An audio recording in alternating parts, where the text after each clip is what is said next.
ایک ظالم سلطان اپنی طاقت پر اتنا گھمنڈ کرتا تھا، وہ کہتا کہ اس کے حکم کے بنا ایک پتا بھی نہیں ہل سکتا۔ لیکن ایک رات ایک غریب درزی نے اسے صرف ایک جملہ کہا اور اس جملے نے ایک سلطان کو رات بھر رلایا۔ پہاڑوں اور ریگستان کے درمیان ایک بہت بڑا شہر تھا، جہاں ایک طاقتور سلطان حکومت کرتا تھا۔ اس کے محل سونے سے سجے ہوئے تھے، دربار میں ہیرے موتی چمکتے تھے، ہزاروں سپاہی اس کے ایک اشارے پر جان دینے کو تیار رہتے تھے۔ لیکن اتنی طاقت کے بعد بھی اس کا دل اندر سے بھرا ہوا تھا۔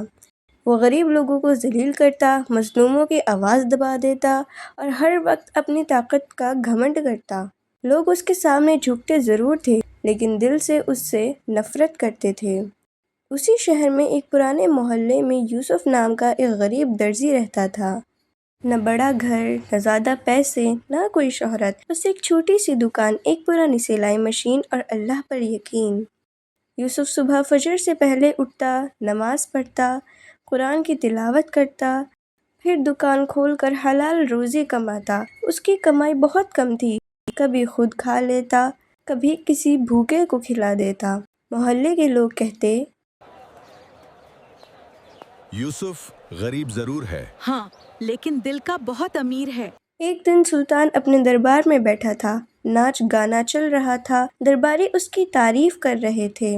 ایک وزیر بولا، جہاں پناہ، آپ جیسا طاقتور سلطان دنیا میں کوئی نہیں۔ سلطان ہنس کر بولا، اس شہر میں میری مرضی کے بنا ہوا بھی نہیں چالتی۔ سب لوگ ہنس دیے، لیکن دربار کے کونے میں کھڑا ایک بوڑھا آدمی دھیرے سے بولا، جہاں پناہ، ہوا اللہ کے حکم سے چلتی ہے۔ سلطان کا چہرہ غصے سے بھر گیا۔ اس بوڑھے کو باہر نکالو۔ سپاہیوں نے اسے گھسیٹ کر باہر نکال دیا، لیکن سلطان کو پہلی بار کسی کی بات دل میں چبھی تھی۔ کچھ دن بعد سلطان نے پورے شہر میں ایک اعلان کروا دیا، 3 دن بعد شاہی جشن ہوگا، پورا بازار سجنا چاہیے، جو حکم نہیں مانے گا اسے سزا دی جائے گی۔ شہر میں ڈر پھیل گیا، لوگ ادھار لے کر دکانیں سجانے لگے۔ لیکن یوسف پریشان تھا، اس کے پاس اتنے پیسے نہیں تھے۔ اس کی بیوی نے دھیرے سے پوچھا، ہاں، اب کیا کریں گے؟ یوسف نے آسمان کی طرف دیکھا۔ اللہ کوئی راستہ ضرور نکالے گا۔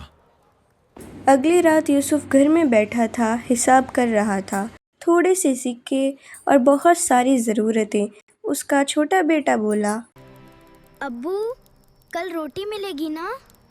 اللہ کبھی بھوکا نہیں سلاتا بیٹا۔ اس رات یوسف نے سجاوٹ کے بجائے ایک غریب پڑوسی کو کھانا کھلا دیا۔ اس کی بیوی حیران ہوئی، ہمارے پاس خود کچھ نہیں، لیکن جو اللہ کے لیے دیتا ہے اللہ اس سے کبھی خالی نہیں لوٹاتا۔ جشن کا دن آ گیا، پورا بازار چمک رہا تھا، ہر دکان رنگ برنگی سجاوٹ سے بھری ہوئی تھی۔ لیکن یوسف کی دکان بالکل سادگی میں تھی۔ تبھی سلطان کے سپاہی وہاں آئے۔ ایک سپاہی بولا، تم نے سلطان کا حکم توڑا۔ میرے پاس پیسہ نہیں تھا۔ جھوٹ مت بولو، میں سچ کہہ رہا ہوں۔ غریبی بہانہ نہیں ہوتی۔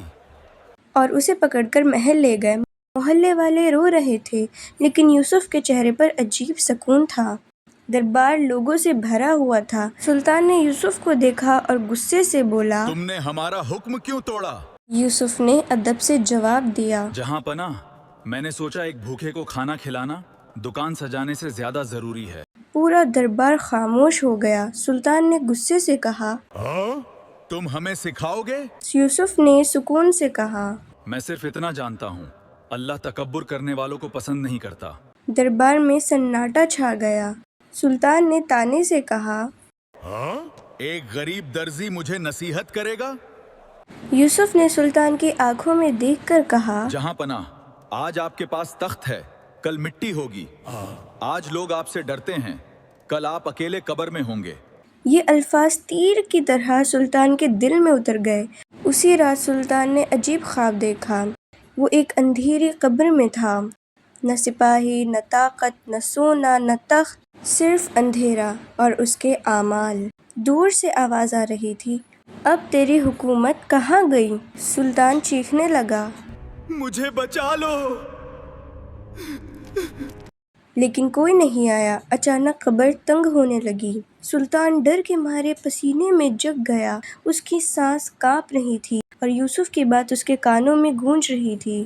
کل آپ اکیلے قبر میں ہوں گے۔ صبح ہوتے ہی سلطان نے یوسف کو بلایا۔ اس بار سلطان کے چہرے پر گھمنڈ نہیں تھا، آنکھوں میں آنسو تھے۔ وہ دھیرے سے بولا، میں نے پوری زندگی لوگوں پر حکومت کی، لیکن اپنے نفس پر کبھی حکومت نہیں کر سکا۔ یوسف مسکرا دیا، جو اللہ سے ڈر گیا اسے کسی اور کا ڈر نہیں رہتا۔ اس دن کے بعد سلطان بدل گیا۔ غریبوں کے لیے خزانے کھول دیے، مظلوموں کو انصاف ملنے لگا، مسجدوں میں روشنی ہونے لگی، اور سلطان ہر جمعہ ایک بات ضرور کہتا، تخت کا گھمنڈ مت کرو، کیونکہ قبر میں ہر انسان برابر ہوتا ہے۔ کئی سال بعد جب سلطان کا انتقال ہوا، لوگ روتے ہوئے کہہ رہے تھے، پہلے ہم ان سے ڈرتے تھے، پھر ہم ان سے محبت کرنے لگے۔ اور یوسف وہ چپ چاپ ایک کونے میں دعا کر رہا تھا۔ انسان دنیا کی حکومت جیت سکتا ہے، لیکن اصلی کامیابی اس دن ہوگی جب اللہ اسے معاف کر دے۔